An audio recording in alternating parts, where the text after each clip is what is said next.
మీరెప్పుడైనా ఒక ప్రామిస్ చేశారా? అది మీ ఆత్మకు ఒక పంజరంలా మారిపోయిందా? ఒక గొప్ప యోధుడు అలాంటి ప్రతిజ్ఞ చేశాడు.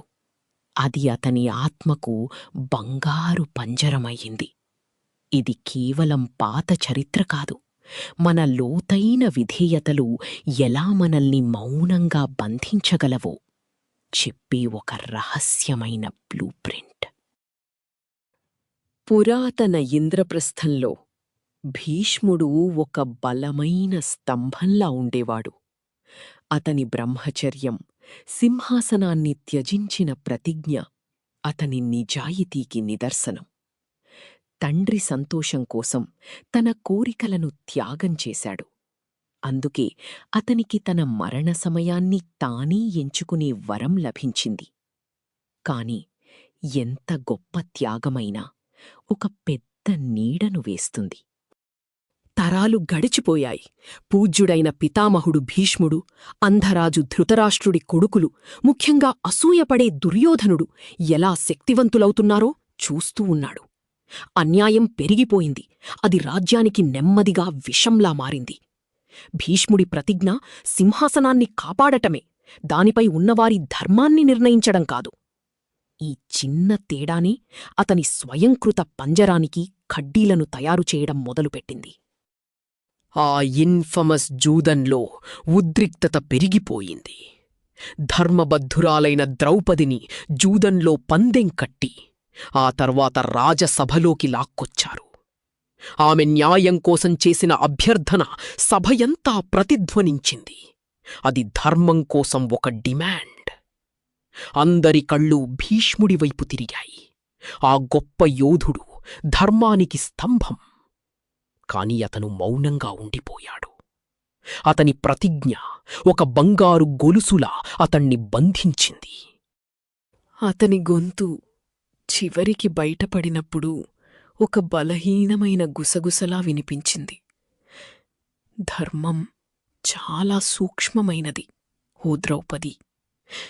నేను సింహాసనానికి చేసిన ప్రమాణంతో బంధించబడి ఉన్నాను. పాండవులు ధర్మబద్ధులని, దుర్యోధనుడు తప్పు చేస్తున్నాడని అతనికి తెలుసు. అయినా అతని ప్రతిజ్ఞ అతన్ని తెలియకుండానే ఒక అకాంప్లిస్గా మార్చింది. అతని మౌనం చెవులు చిల్లులు పడేలా ఉంది. తప్పుగా ఉంచిన విధేయత యొక్క విషాదానికి అదొక నిదర్శనం. అతను ముందుగానే ఊహించిన ఆ యుద్ధం ఒక మహావినాశనం తప్పనిసరైంది.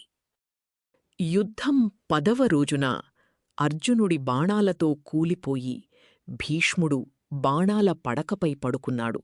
తన శరీరాన్ని విడిచిపెట్టడానికి ఉత్తరాయణ పుణ్యకాలాన్ని ఎదురుచూస్తూ.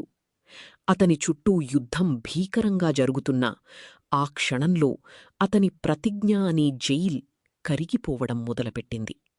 అతని శారీరక బాధ అంతర్గత స్పష్టతకు ఒక మార్గంగా మారింది.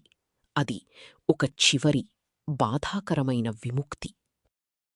ఆ బంధించే ప్రతిజ్ఞ నుండి విముక్తుడై భీష్ముడు యుధిష్ఠిరుడికి, పాండవులకు లోతైన జ్ఞానాన్ని బోధించాడు. సరైనది, తప్పుల మధ్య ఉన్న సూక్ష్మమైన తేడాలను, తన సొంత కష్టాల బాధను వివరించాడు. నిజమైన ధర్మమంటే కేవలం ప్రతిజ్ఞలకు కట్టుబడి ఉండటమే కాదు, అవి అధర్మానికి సాధనాలుగా మారినప్పుడు వాటిని ప్రశ్నించే ధైర్యం కూడా కావాలి అని బోధించాడు. అతని జీవితం నిజాయితీకి ఒక నిదర్శనం, విచక్షణకు ఒక పాఠంగా మారింది. భీష్ముడి విషాదం మనకు నేర్పేదేమిటంటే, ఎంత గొప్ప విధేయత అయినా సత్యాన్ని పలకడాన్ని ఎప్పుడూ కప్పిపుచ్చకూడదు. విడదీయరాని ప్రతిజ్ఞ తప్పుదారి పడితే అధర్మానికి మౌనంగా మద్దతివ్వడమవుతుంది. మనలో గొప్పవారిని కూడా మనమే సృష్టించుకున్న జైల్లో బంధిస్తుంది.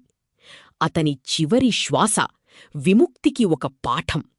నిజమైన స్వేచ్ఛ విశ్వధర్మంతో కలిసి ఉండటంలోనే ఉందని గుర్తుచేస్తుంది.